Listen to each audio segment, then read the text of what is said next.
Ramayan research council के प्रेरणा स्रोत परम पूज्य जगतगुरु श्री रामानंदाचार्य जी, पूज्य स्वामी रामभद्राचार्य जी, हमारे 1008 पूज्य परमहंस स्वामी सादीप्यन जी महाराज जी, जो नलखेड़ा के आचार्य हैं, इस कार्यक्रम के कर्ता धर्ता बिहार सरकार के पूर्व मंत्री और हमारे साथ लोकसभा में बहुत ही वरिष्ठ सांसद पिंटू जी, भारत सरकार के रक्षा राज्य मंत्री अजय भट्ट जी, रविकांत गर्ग जी, बहुत संयोग है कि दो बघेल आपके बीच में हैं, श्री विजय बघेल सांसद जी, समस्त हमारे विद्वान विदुषी महात्मा, सभी आचार्यगण और सभागार में उपस्थित सीता भक्तों, देवी एवं सज्जनों, पत्रकार साथियों, मैं रामायण रिसर्च काउंसिल के सभी लोगों को आभार प्रकट करना चाहूँगा कि उन्होंने सीतामढ़ी में एक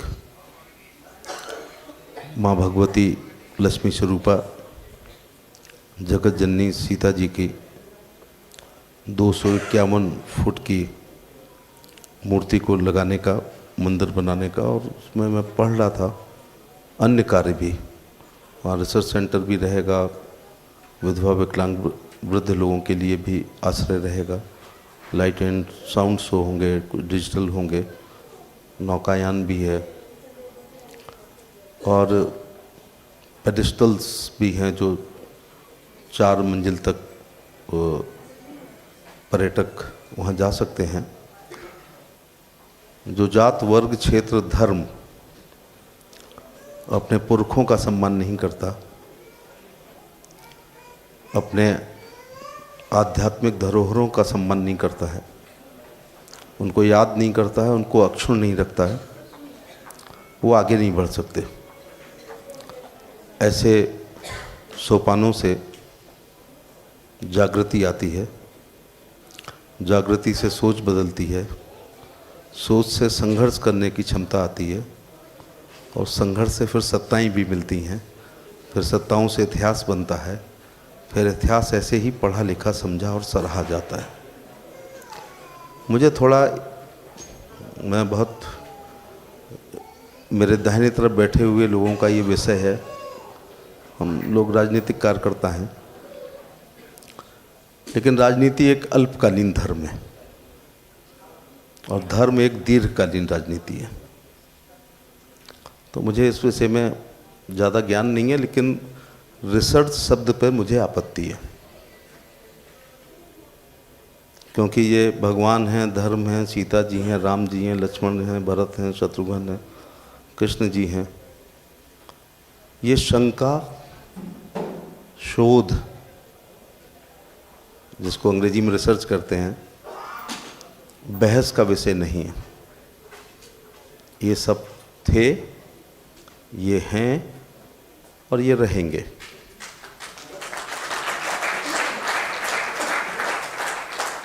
राम युग त्रेता का था। द्वापर के लोग यहाँ बैठे हुए हैं, रविकांत गर्ग जी मथुरा से हैं, हमारे मंत्री रहे, उसी को सुनते हैं 5400 साल हो गए, तो त्रेता के तो लाखों साल होंगे। तो मैं जब सुप्रीम कोर्ट में मामला चल रहा था तो बहस के अधिवक्ता को एक दिन कहा था कि, तब मैं कानून मंत्री नहीं था, एक छोटी सी, एक दिन हमारे अनुसार भी बहस कर लो, और ये कहा था कि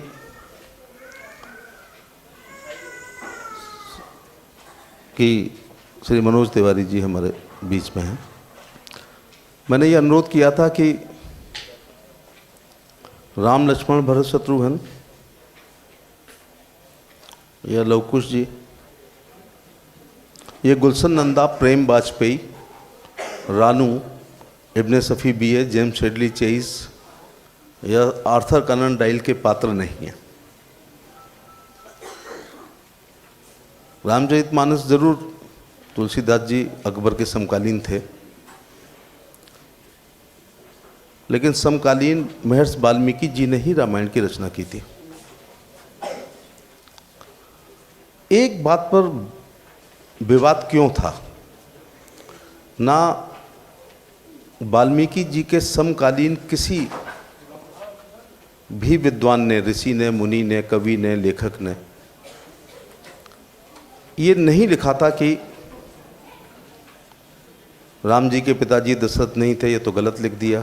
या गोसाई जी के समकालीन भी, या राम लक्ष्मण भरत शत्रुघ्न 4 भाई नहीं थे, एक 5वां भी था। या उनके बेटे लव कुश नहीं थे, 3-4 और थे। या लक्ष्मण की पत्नी उर्मिला नहीं थी, और कोई थी। हमारे यहाँ तो ये भी लिखा है कि उनके सचिव सुमंत थे। मैं दूसरे पक्ष की तरफ जाता हूँ। कभी किसी ने यह भी नहीं कहा कि रावण का बेटा मेघनाथ नहीं था, भाई कुंभकर्ण नहीं था, पत्नी मंदोदरी नहीं थी। किसी ने कभी जब ऑब्जेक्शन नहीं किया और शंका नहीं जाहिर की, तो जन्मभूमि पे क्यों थी? अब तो वो सुलझ गया है मामला। तो मथुरा के बारे में भी कहूँगा। सब लोग नंद बाबा, वासुदेव जी, देवकी जी, यशोधरा जी, मामा कंस, नाना उग्रसेन, यहाँ तक कि उनके मित्र राधा जी, राधा की 2 सखियाँ, मनसुख जी, किसी के बारे में कभी भी कोई विवाद नहीं हुआ। तो फिर जन्मभूमि पे क्यों होना चाहिए? कई बार लक्ष्मण रेखा हो जाती है। यह विभाग ऐसा है कि जरा सा भी दाएं बाएं जाओ तो कल की ब्रेकिंग न्यूज बनेगी। फिर भी मैं इस मामले में यही कहना चाहूँगा, इस्लाम 7वीं शताब्दी में आया। द्वापर को 5400 साल हो गए हैं और सतयुग और त्रेता के तो कितने लाख साल हो गए होंगे, आपका विषय है। 7वीं शताब्दी में जो धर्म बना उसने 2-3 जगह दावेदारी कर दी, और ख़ास तौर से वहाँ जहाँ पर जन्म है, नाम तक बदल दिए, फैजाबाद कर दिया। जहाँ कुंभ लगता है सदियों से, उसको इलाहाबाद कर दिया। मुख्यमंत्री का आभार की नाम परिवर्तन किया।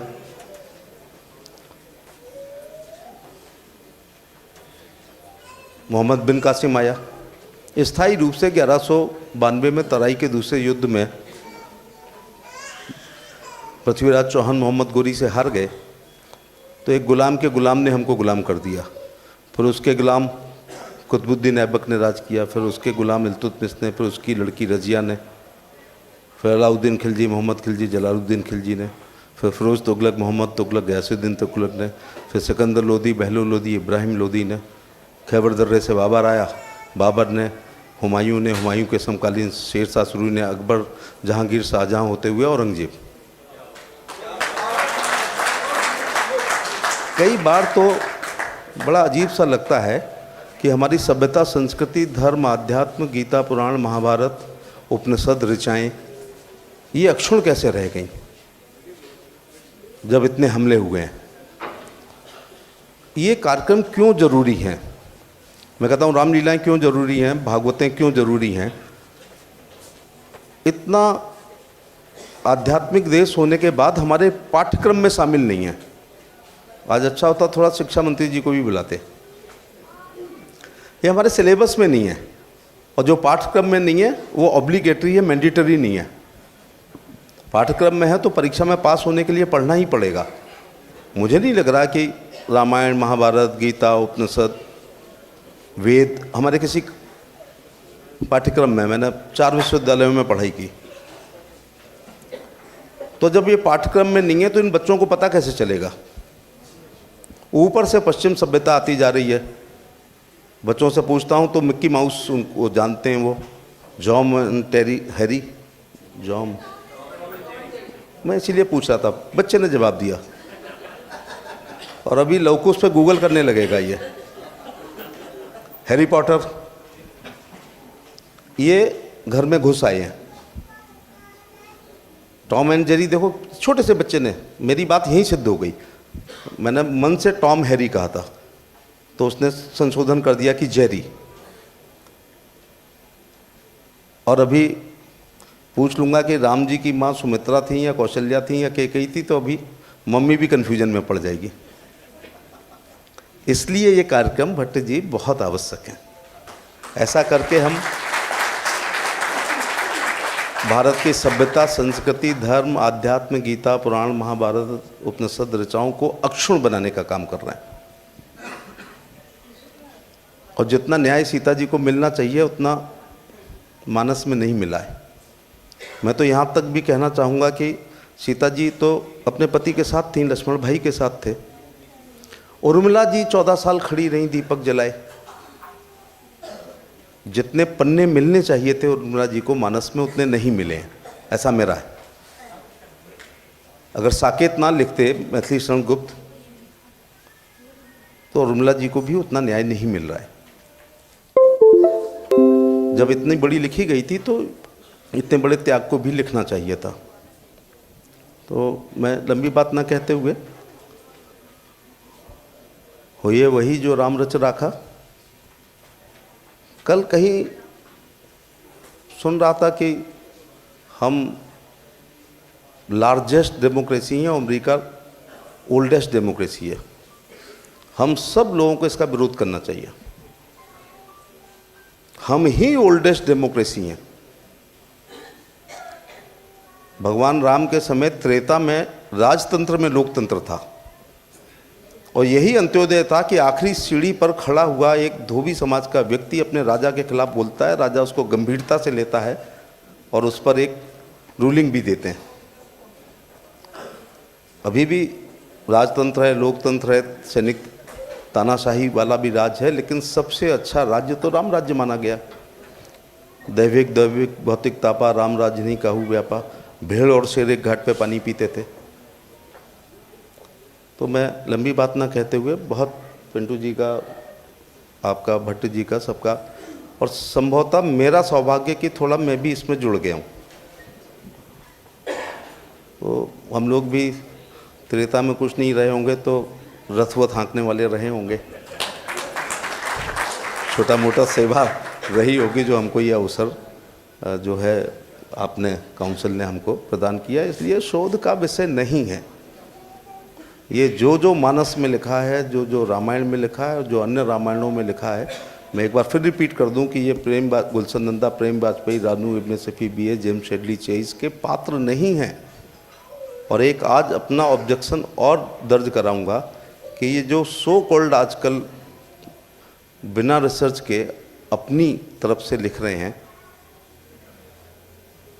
जो राम जी पर कुछ पुस्तकें आ रही हैं, नाम ले दूंगा तो और पॉपुलर हो जाएंगे, चलो रह देते हैं। अमीश जी लिख रहे हैं, देवदत्त पटनायक लिख रहे हैं। तो मैंने तो मानस पढ़ी है, रामायण पढ़ी है, मेरे स्वरूप तो तुलसीदास और गोस्वामी वाले और वाल्मीकि जी वाले हैं, लेकिन मेरे नाती तो उस राम को समझेंगे जो अमीश ने लिखा है या देवदत्त पटनायक ने लिखा है। इतनी स्वतंत्रता इन चीज़ों पर नहीं होनी चाहिए। और इतना अगर किसी दूसरे धर्म के बारे में अगर अपना ऐसा लिख देंगे तो फिर वो आसमानी किताब है, बहुत बड़ा बवाल होगा। तो यहाँ तो कितनी ज़्यादा स्वतंत्रता है, इसका अपने दिमाग से लोगों को इस प्रकार का वर्णन करना बहुत उचित नहीं है, क्योंकि आने वाली पीढ़ी को फुर्सत नहीं होगी कि वो मानस पूरी पढ़े या रामायण को पूरा पढ़े। तात्कालीन लेखकों के द्वारा जो ये धर्म पर, राम जी पर, कृष्ण जी पर, कर्ण पर इस प्रकार की पुस्तकें आ रही हैं, ये थोड़ा सा मैं इससे बहुत ज़्यादा सहमत नहीं हो पा रहा हूँ। इसलिए धन्यवाद। आज बड़े छोटे छोटे बच्चों को हम लोगों ने पुरस्कार दिया है। अगर 7 साल के बच्चे को आपने धार्मिक बना दिया तो जो धार्मिक है वो उदार होता है, वो सहिष्णु होता है, वो संवेदनशील होता है, तो ये अच्छे इंसान बन जाएंगे। वैसे तो सनातन धर्म अक्षुण्ण है, लेकिन फिर भी आज जिन बच्चों को 5-5, 7-7 साल के बच्चों को यहाँ उन्होंने कुछ मंचन किया, फिर उनको पुरस्कृत किया है, तो सनातन धर्म 70 साल और आगे चला गया। हालांकि उसकी में कोई सीमा नहीं, फिर ऐसी पीढ़ियाँ आएंगी। तो ये बच्चों में धार्मिक भावना पैदा करके, मैं तो कहता हूँ जो सहिष्णु है वो संवेदनशील है, जो धार्मिक है वो संवेदनशील है, वो उदार है। मैं तो कहता हूँ ये IAS IPS भी थोड़े धार्मिक हो जाएं तो संवेदनशील हो जाएंगे, तो विधवा विकलांग वृद्धावस्था पेंशन के लिए चक्कर नहीं कटवाएंगे। ये IPS भी हो जाएंगे तो फिर सही रिपोर्ट लिख लेंगे, फाइनल रिपोर्ट चार्जशीट भी गुण दोष के आधार पर लगाएंगे, अन्य कारणों से नहीं लगाएंगे। तो पिंटू जी बहुत बहुत धन्यवाद। हम लोगों को बिना राम के काज मोहे कहाँ विश्राम, ऐसा कुछ है। तो बहुत बहुत धन्यवाद। आपने बिहार में बहुत विकास किया है, लेकिन वो सब विकास को एक पलड़े पर रखना, और सीता जी एक पलड़े पे होंगी तो बहुत भारी ये वाला पलड़ा होगा। ये हमारा सौभाग्य है कि इसके लिए गिलहरी प्रयास हम लोग थोड़ा सा कर रहे हैं। बहुत बहुत आपका बहुत बहुत आभार। बहुत बहुत धन्यवाद सिंह साहब। सिर्फ कुछ कहना चाह रहे हैं माननीय मंत्री जी? हमारे मित्र कानून मंत्री जी ने बहुत अच्छी बातें बताई और विद्वान हैं। मुझे विचार आ रहा है कि हम अपने जनप्रतिनिधियों का जरूर एक ऐसा सम्मेलन भी कराएंगे जिस पर हमारी वार्ता हो, और जिस तरह से आपने कुछ बातें रखी उस पर बात करेंगे। ये भविष्य में हम तय करेंगे। बीच में मनोज भैया आए हैं, हमारे सभी जानते हैं आज विश्व में उनको सभी, वो अपने नाम के मोहताज नहीं हैं, उनके नाम का कोई मोहताज नहीं है सब जगह, और भक्त भी हैं, बहुत बड़े भक्त भी हैं उनका हृदय। और बीच में स्वामी जी विष्णु पाठक जी आए हैं, आपका स्वागत, कथावाचक हैं जी। हाँ हाँ, गर्ग साहब वगैरह सब हमारे मित्र यहाँ हैं। मैं एक ही बात के लिए कह रहा हूँ, मुझे भाषण नहीं देना है इस समय। थोड़ा सा ये लगेगा जो हमारे दर्शक हैं कि जैसे हमारे कानून मंत्री जी बहुत ही विद्वान हैं, मैं उनकी विद्वता की बहुत कदर करता हूँ, कि रिसर्च पर आपने ऑब्जेक्शन किया है। ये रामायण पर रिसर्च नहीं है जो हमने नाम लिखा है, लिखने में कहीं समझने में ऐसा आ रहा होगा। हमारी जो रिसर्च का हम लोगों ने मन बनाया, सुशांत जी, हम लोगों ने, हमारी टीम ने, कि जो 500 सालों में घटित हुआ, एक किताब भी हम लिख रहे हैं, रामलला मन से मंदिर तक। राम तो थे ही थे, जिन्होंने कोर्ट में कहा कि पुल किसने बनाई, कौन रामचंद्र जी हैं जो इंजीनियर थे, कहाँ के उन्होंने IIT किया या इंजीनियरिंग पढ़ा, उस पर हमारा विवाद नहीं। वो तो पुल आज भी है, यूनिवर्सल ट्रूथ है। अब उसमें रेल दौड़ी, अभी लंका के उन्होंने बताया, मोदी जी ने उसमें धनराशि दी है, बड़ी बात है। कई चीज़ें आपने नहीं बताई हैं यहाँ, कई भक्तगणों को भी पता नहीं होगा। बाद में आप एक लिखिल हमारे ट्रस्ट को भेज दीजिए, एक नोट लगा के, मेरा आग्रह रहेगा, क्योंकि आप अब हमारे सदस्य हैं। तो मैं शंका समाधान करने के लिए खाली खड़ा हुआ हूँ, कहीं गलतफहमी न रहे। जो किस समय मस्जिद बनी और हमारा राम मंदिर ध्वस्त किया, वहाँ से लेकर जब माननीय प्रधानमंत्री जी ने शिलान्यास किया, मैं बार बार इसको कहता हूँ कि प्रभु ने कहा होगा कि मोदी जी जब तुम प्रधानमंत्री बनोगे तभी शिलान्यास करवाऊंगा आपके हाथ से। तो उस बीच में जो घटित हुआ, कितने संतों की हत्या की गई, वो शहीद हुए, उन्होंने बलिदान दिया, कितने लोगों ने बलिदान दिया, कितने राम भक्तों ने बलिदान दिया, क्या क्या हुआ, एक एक कितने निहंग आए, पंजाब का जत्था, उन्होंने बलिदान दिया। और कब मुकदमा हुआ, यानी कि केस कब चढ़ा, कैसे उतरा, पहली बार किवाड़ किन्होंने खोले, कैसे कैसे आए। राम भद्राचार्य जी की एविडेंस में अभी पहले भी हल्का सा बोला हूँ, फलाने पृष्ठ के फलाने दोहा पर फलानी बात में लिखा हुआ है। प्रभु की ऐसी इच्छा है कि आप आँख से नहीं बात करते हैं, पढ़ते भी नहीं हैं, हृदय से सब आपको इतना बड़ा ज्ञान, साक्षात प्रभु के भक्त हैं और हम सब उनकी छत्र छाया में है। इसलिए ये गलतफहमी नहीं रहे कि कोई रामचंद्र जी पर रिसर्च हो रही, वो तो यूनिवर्सल ट्रूथ है, प्रभु हैं, थे, रहेंगे, उसको तो कोई इनकार कर ही नहीं सकता है। इसलिए वो उस पर हम लोगों की रिसर्च चल रही है। बहुत विद्वान लोग बैठे हैं, घटना कलेक्ट कर रहे हैं। निहंग भी आए थे, कहाँ गए किसे पता नहीं। हमारे कितने संत बलिदान हुए, उनके एड्रेस पता नहीं, उनके बारे में पता नहीं, कम से कम कालखंड तो पता लग जाए कितने थे। तो इस पर रिसर्च हम लोगों की चल रही है कि कितना हुआ। वो किताब जो लिख रहे हैं माननीय प्रधानमंत्री जी को भी हमने दिखाई, खुद मैं था, सुशांत जी थे हमारे साथ, हम 2 लोगों ने वहाँ दिखाया, तो इसमें किसी को ये गलतफहमी न रहे कि कहीं हम कोई और चीज़ पर रिसर्च कर रहे हैं, कोई मैसेज गलत नहीं जाना चाहिए, इसलिए मुझे उठना पड़ा, क्षमा चाहता हूँ। आपने भी ठीक कहा, लेकिन मैं उसका ये बता रहा हूँ रामायण पर कोई वैसी रिसर्च नहीं है। धन्यवाद।